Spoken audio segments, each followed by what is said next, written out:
foi gasto muita grana, e aí a gente se viu, eu como pai de família, minha esposa como, né, nós dois como cabeça da família, a gente sabia que tinha que trabalhar porque o dinheiro que estava na conta não ia segurar por tanto tempo, né? Então minha esposa começou a trabalhar de doméstica aqui, de house cleaner.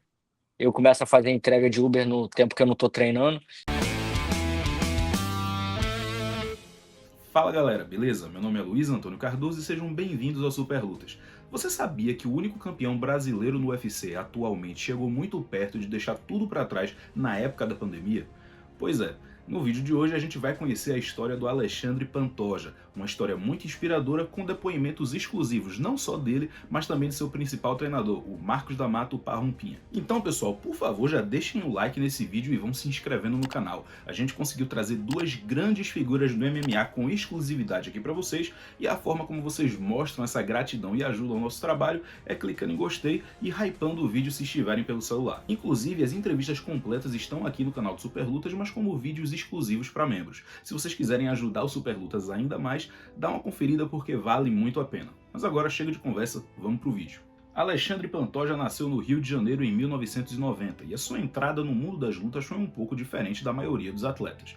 Com apenas 11 anos de idade, ele treinou Krav Maga por alguns meses antes de fazer a transição para o Jiu-Jitsu. Os pais dele se separaram quando ele ainda era novo, e quando a mãe dele se casou novamente, a família se mudou para Arraial do Cabo, e lá ele passou a treinar Muay Thai. Fui criado em Copacabana até os 15 anos. Aí minha mãe, quando começou com meu padrasto, eles viram essa possibilidade de ir para Arraial do Cabo. Foi a transição da minha vida, cara. Eu acho que se eu não tivesse para Arraial do Cabo, eu não estaria onde eu tô. Eu conheci o Muay Thai em Arraial do Cabo também. E foi a grande virada de chave, né? Quando eu comecei a treinar Muay Thai, eu peguei meu primeiro mestre, que foi o Elbert Reis, de Arraial do Cabo. Ele apostou muito em mim, né?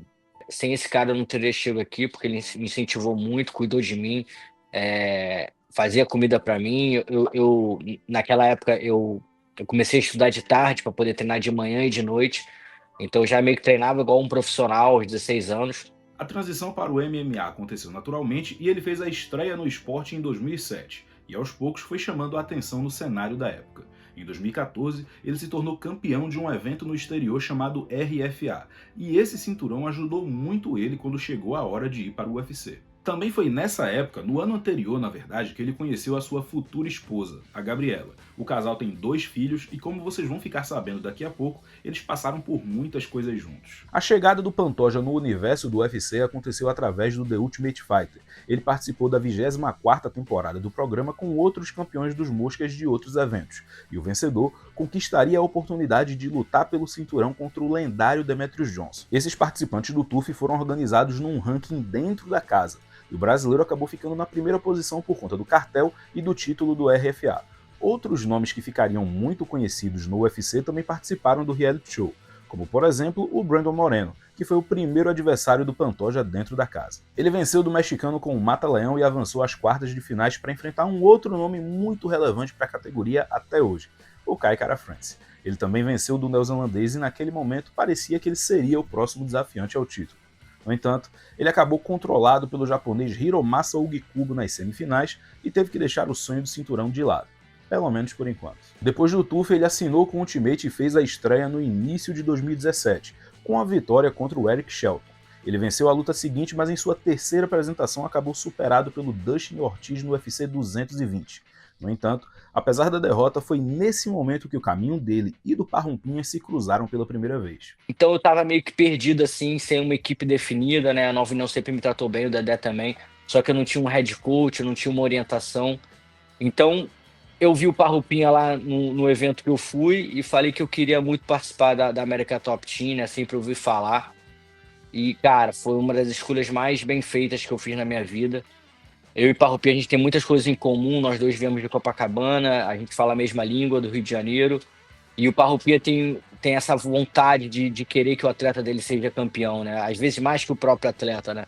Sem ele, eu não teria pego esse cinturão, cara. Porque o Parrupinha é um profissional, é um treinador para mim, o melhor do mundo, sem sombra de dúvida. Isso. E ele estava lá lutando contra o Dustin Ortiz. E ele acabou perdendo essa luta. E a gente tinha alguns amigos em comuns, né? alguns amigos em comum, e ele entrou em contato com um aluno meu, por intermédio de um primo dele, e ele queria conversar comigo para vir treinar comigo. A gente falou no telefone, eu expliquei algumas coisas para ele. 2 semanas depois, eu trouxe ele para a América Top Team, e desde então a gente tem tido muito sucesso, né? E hoje em dia somos campeões do UFC, né? Com 3 defesas de cinturões. Se Deus quiser, vamos fazer a 4ª luta e conquistar o nosso 4º cinturão. Essa mudança para a American Top Team foi um divisor de águas na carreira dele. Com sede na Flórida, a ATT é uma das melhores academias do mundo. No entanto, é importante ressaltar que essa mudança não foi nada fácil. O Pantoja teve que deixar a família no Brasil e ir sozinho para os Estados Unidos. Algum tempo depois, foi possível levar a esposa e os filhos para morar com ele. Já dentro do octógono, as coisas melhoraram bastante. Com o apoio do Parrumpa, ele venceu o Brandon Moreno novamente, desta vez por decisão, finalizou o japonês Ulka Sasaki e nocauteou Wilson Reis. No entanto, foi contra um outro brasileiro que o Pantoja conheceu a segunda derrota na organização. Ele mediu forças com Davidson Figueiredo em julho de 2019 e, apesar de mostrar muita raça e um queixo de concreto, ele acabou superado por decisão unânime. Os dois ganharam o prêmio de luta da noite e pouco depois o Davidson se tornou campeão da categoria. Ele se recuperou com uma vitória por nocaute, mas na sequência acabou perdendo para o russo Askar Askarov. Só que o principal problema dele nessa época aconteceu bem longe do octógono.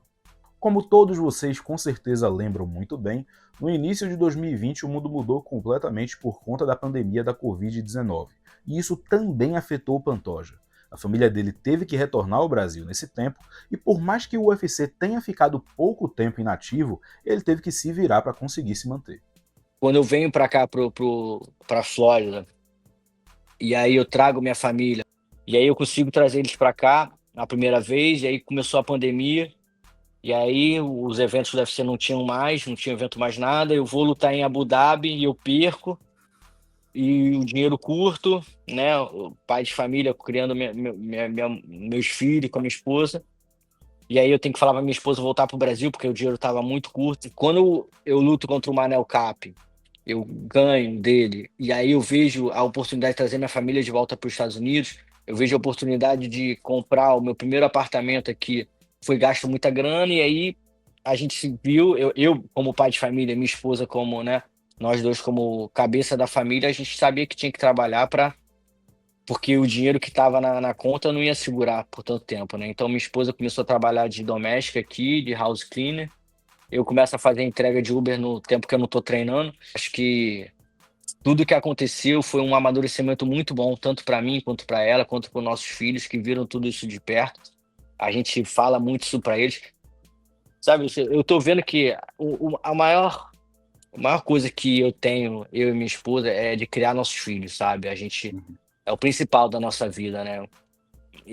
Ter esse cinturão aqui é mérito do nosso trabalho e tudo mais, mas o nosso planejamento de vida realmente é criar nossos filhos muito bem, é dar um discernimento muito bom para eles. Eu lembro que essa declaração me pegou muito de surpresa na época, até porque, olhando de fora, a gente acaba tendo a impressão que quando o lutador já está assinado com o UFC, financeiramente falando ele está resolvido, e nem sempre é assim. E para piorar, o Pantoja viveu essa jornada dupla tendo que se equilibrar entre o emprego como motorista de aplicativo e treinar para enfrentar os melhores pesos moscas do mundo. E nem o Parrumpinha sabia disso. Eu não sabia que ele estava trabalhando no fim de semana anterior. Se eu soubesse, eu dava os 100, 200, 300, 500 dólares para ele não trabalhar e ficar em casa descansando. Se eu soubesse, né, eu não ia deixar ele trabalhar. Ele não ia querer, porque o Pantoja é um cara que eu posso falar, ele é sujeito homem, ele é pai de família, entendeu? Tanto ele quanto a esposa dele, a Gabriela, cara, eles são pessoas maravilhosas e nunca iriam aceitar assim, de bom grado, eu querer fazer isso, mas eu não ia deixar, eu não ia esconder a chave do carro, fazer alguma merda, entendeu? Ele não ia sair para trabalhar no fim de semana anterior debaixo de chuva, porra. Apesar de tudo isso, mais uma vez o Pantoja conseguiu dar a volta por cima após triunfar contra o ex-campeão do Rise, o Manel Cap, e finalizar o Brandon Royval com o Mata-Leão em agosto de 2021. E foi aí, meus amigos, que finalmente a oportunidade de disputar o cinturão dos moscas bateu na porta do Pantoja. Mas acreditem se quiser, ele negou. Nesse momento, foi na luta do Royval, eu também rompi o ligamento do joelho, então, além disso tudo, eu tive uma lesão muito séria, a lesão mais grave que eu tive. na minha carreira. E ali, quando acaba a luta, o Daniel Cormier vai lá no octógono e já faz o desafio ali, que eu seria o próximo desafiante ao cinturão contra o Moreno. E só que eu sabia que eu estava com a lesão no joelho, e no dia que eu saio da operação, o UFC me liga e pergunta se eu estava pronto para lutar pelo cinturão. Eu tive que falar que eu não estava. Eu tive que abrir mão da chance para lutar pelo cinturão, porque eu tinha acabado de operar meu joelho. Ele finalizou o Brandon Royval, ele teve que ir para a mesa de cirurgia. E foi exatamente quando o UFC queria que a gente lutasse pelo cinturão contra o Moreno. A gente teve que falar não. Então foi um ano que ele perdeu, né? Porque ele teve que operar. Ele só retornou quase um ano depois contra o Alex Perez e venceu por finalização ainda no primeiro round. Dessa vez não teve jeito, o cara garantiu a chance pelo título. E vejam só como o mundo dá voltas. O Davidson Figueiredo acabou perdendo o cinturão para nada mais nada menos que o Brandon Moreno, ex-adversário do Pantoja. Os dois mediram forças na luta co-principal do UFC 290, e na real, os dois saíram na porrada.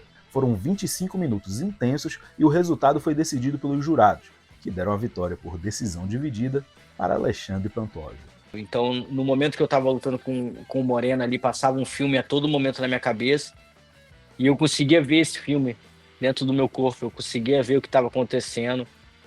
Foi um momento muito lindo da minha vida, aquela luta ali, que eu consigo sentir o gosto ainda hoje.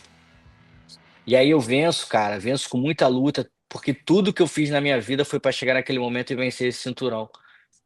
Não só por mim, mas por todo mundo que estava comigo, todo mundo que me ajudou a chegar àquele momento ali. E foram muitas pessoas, sabe? Como eu falo, cara, esse cinturão não representa só a mim, né? Representa todo o universo que tá à minha volta. Representa você, representa minha esposa, meus filhos, os meus treinadores, os meus pais, todo mundo. Cara, aquilo ali foi uma realização, não só dele, mas também minha, uma jornada que durou muitos anos. Você citar, né, uma coisa que aconteceu na ambulância, a gente saindo da arena, e ele me pegou, assim, com o cinturão na mão, olhando pro cinturão, entendeu? E ele, qual foi, mestre? O que você tá pensando agora? Me fala o que você tá pensando agora. Eu falei, tudo faz sentido para mim agora. Aí ele, o quê? Falei, tudo faz sentido. 3 anos atrás, eu tava com a mão no cinturão para ter o meu primeiro campeão no UFC com o Piranha. Ele vai, no quarto round, a luta já praticamente ganha. Ele vai me dar uma joelhada no Aljamain Sterling. O Aljamain Sterling ganha o cinturão por desclassificação. Naquela hora, naquele momento, a gente na ambulância, foi um momento que eu senti e que eu olhei pro cinturão e sorri. Eu sorri porque eu estava falando com Deus. Falei, agora, meu Pai do céu, eu sei por que não foi com o Piranha. Porque o Piranha, ele apesar de ter feito os camps das 2 lutas de cinturão na American Top Team, ele não é um atleta que mora na Flórida, ele não é um atleta que tem uma relação comigo como eu tenho com o Pantoja. Gosto dele, sou amigo dele, mas o Pantoja é diferente, o Pantoja é filho, como se fosse filho. Então, o meu primeiro campeão do UFC, que é sempre muito marcante, não era para ser o Piranha, era para ser o Pantoja. Então, isso tem um significado muito, muito grande para mim. Essa foto aqui que eu acabei de mostrar para vocês, essa aqui, ó, tem um significado tão grande para mim, entendeu? É talvez um momento da minha carreira mais significativo. Quando ele deita no chão, eu deito em cima dele, falo algumas coisas no ouvido dele, entendeu? Pra gente comemorar o nosso primeiro cinturão. A conquista do cinturão foi um momento muito marcante, e não tem como deixar de citar a entrevista do Pantoja ainda dentro do octógono. Visivelmente emocionado, o Pantoja decidiu falar sobre o pai. Na verdade, ele questionou se o pai estava orgulhoso da conquista dele. E ali, naquele momento, um momento muito puro, muito... eu quero, né, ressaltar a importância que a minha mãe teve na minha vida. E eu acabo falando do meu pai, uma coisa que realmente saiu, assim. Mas é uma ferida que né, estava aberta ou ainda está, né, essa relação com meu pai. Eu sei que meu pai me ama, eu amo muito meu pai. Porém, foram muitas brechas que foram deixadas, muitas feridas abertas ali e não foram curadas, né? Tava muitos anos sem falar com ele, e aí eu falo aquela coisa. Tenho trocado algumas mensagens com ele, tentando rever essa situação, tentando me aproximar um pouco mais. Só que o que foi feito tá feito, sabe? O que O que deixou de ser feito, mas eu agora, aos 35 anos, com 2 filhos, chegando na maturidade que eu tenho hoje, eu não quero ter rancor com ninguém, muito menos com meu pai. Eu tento ter né, tô tentando alcançar aí uma nova relação com ele. Desde então, o brasileiro vem defendendo o título com maestria, além de estar recebendo cada vez mais destaque na empresa. O primeiro compromisso dele foi numa revanche com o Brandon Royval em dezembro de 2023, e ele venceu por decisão unânime. Na sequência, ele foi escalado como o último atleta a subir no octógono do UFC 301, que aconteceu no Rio de Janeiro. Ele venceu Steve Erceg por decisão e mais recentemente viveu um desafio bem curioso. Mais ou menos como Demetrius Johnson, o Pantoja tem vitórias contra a maior parte dos ranqueados da categoria. Então a solução do Ultimate foi ir ao outro lado do mundo e trazer o Kai Asakura para enfrentá-lo na luta principal do UFC 310. Mas não teve jeito. Ele venceu com um mata-leão no segundo round e agora se aproxima de mais uma defesa de cinturão, ou como ele mesmo fala, mais uma disputa de título. Agora, o Pantoja vai defender o cinturão dos moscas mais uma vez, contra um adversário também já conhecido, o Kai Kara-France, na luta co-principal do UFC 317, que por sinal vai ter transmissão em segunda tela aqui no Superlutas neste sábado. E pessoal, é importante deixar bem claro, com 4 vitórias em lutas pelo cinturão, apenas Demetrius Johnson tem números melhores que o brasileiro. Se essa trajetória vencedora vai continuar neste sábado, eu não sei, mas é fato que o cara é um dos melhores lutadores de MMA que esse país já produziu. Aproveitem. E aí, depois de conhecer a história do Alexandre Pantoja, para quem vai a sua torcida nesse sábado? Comenta aqui embaixo que eu quero muito ler. Também deixem o like nesse vídeo, isso é muito importante. Dessa forma o YouTube recomenda esse vídeo para mais pessoas e o nosso trabalho chega em mais gente. Também se inscrevam no canal do Superlutas para não perder nada que vai ser lançado por aqui. E calma, não vão embora ainda. Também nos sigam nas nossas redes sociais. Dessa forma você acompanha o Superlutas em tudo que é lugar. Até a próxima!